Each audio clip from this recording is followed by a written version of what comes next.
through here?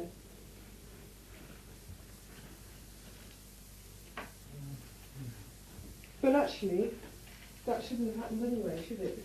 Because you could actually hear him banging your thigh. Well, you usually hear that. Yeah, I know. But I mean, if it was spirit voice, you wouldn't have heard the banging of the thigh. It would have been pure being. No. So it must have been. I mean, I don't know. Yeah, it must have been a pre-recording. Okay, let's see if this is taken. Let's see. Right, I'll just press pause. Yeah. Just press pause, Katie. The one that gave ramp to the sword was that Lady of the Lake essence. And is the place you could say something about what the noises are going to be and what actually happens? You know, if you try and describe it. Because you hyperventilate, don't you? Yes. Okay. I hyperventilate. Being, as I go into trance, yeah. I have a little visualisation that I do where I see myself in a pyramid, which is sort of triangular shape. And when I get to a certain point, it seems I start to visualise that. Then I see that beginning to rise. The pyramid shape that you're in? Yeah, from me. And it gets to a point, and there is a descending pyramid also. And the 2 points come together. And so the 2 triangles actually form the Star of David. With you in the centre? Yeah, and it seems like that's the point that you reach. Being as said before that it's the highest point I can reach at the moment, and it is the lowest point that he can descend to. And at that point, then the channel is created, and he comes down through the spheres. Right. The spheres. The spheres, yeah. Meaning? The seven planes of existence. Right. From thought into mass, gross matter, into physicalness. And that's when he takes over your body? Yeah, yeah. When he descends fully. And where do you go when being's in your body? I don't know. You have no recollection when you come back at all? No. I don't know. It's just like being asleep, basically. And you wake up? And you start waking up. But gradually your thought process starts coming back. And you begin to start thinking, what happened there? Was it, was what I did okay, and you know, was there anything come out of it, sort of thing. But you don't, say when you come back, Bob, do you actually know that you channeled something? Or could it have just been a silent thing? At the point when I come back, yes, I do realise, I think, that something has occurred. That I've been asleep and I've not really been, it doesn't seem as though I've been here. Part of my brain isn't my brain at that point, and gradually regain consciousness. Because I mean, it's still the same thing. When, say, if you're put out for an operation and you're given an anaesthetic, when you wake up out of that anaesthetic, you're going to be told by yourself that it's been you that's there, because you only know yourself. Right. Do you ever see being? I mean, do you ever exchange a few words, as it were, when you're going out and he's coming in?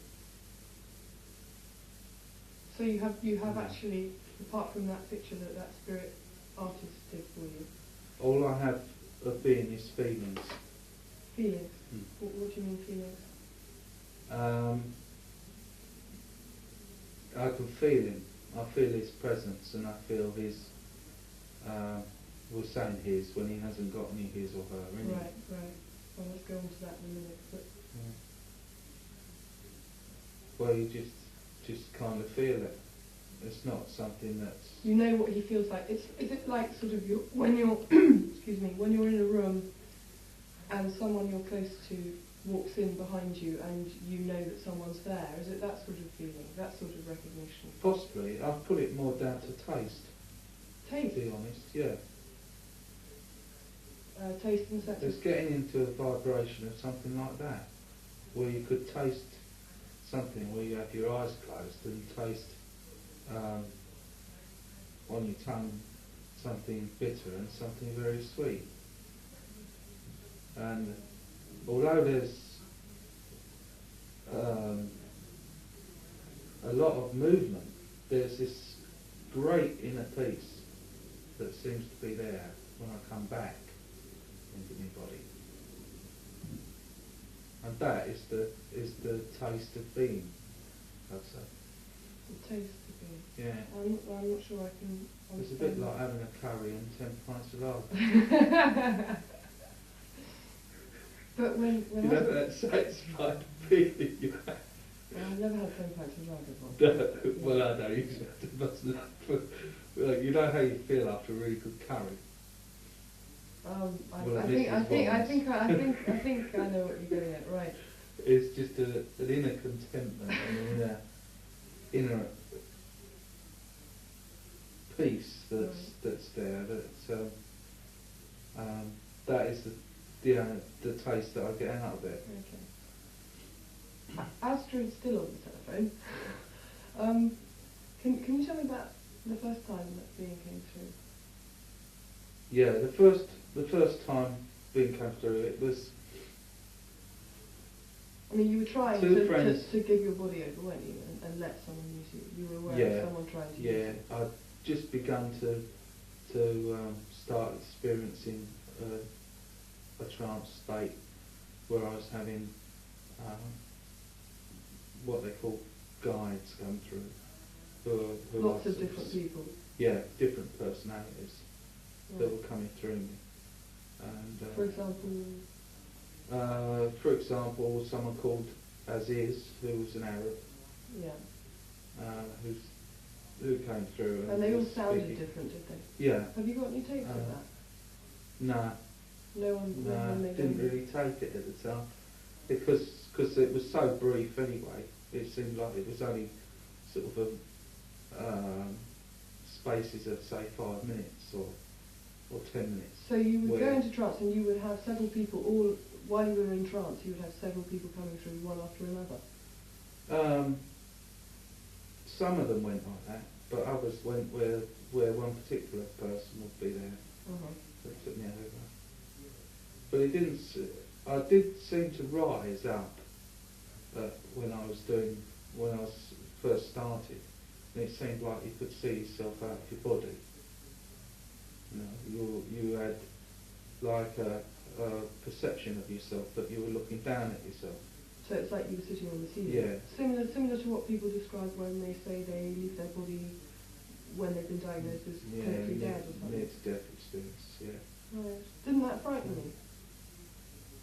No, because it always seems like there's always a connection there, and The connection, what you mean between you on the ceiling and your body? yeah, I mean I know that was me there, and I wasn't going to go off.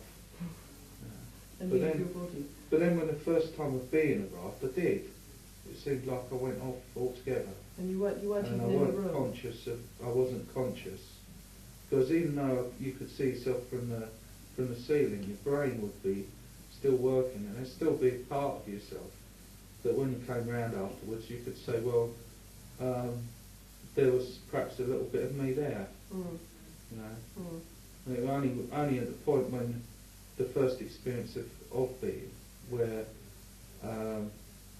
he suddenly took me over, and I was still perhaps in that state at first, and then I was seen to be sort of went up, Mm. and that visualisation seemed to occur. Well, no one told you to do that, you just did it automatically. Mm. And that's actually being a symbol, isn't it? Yeah. Yeah.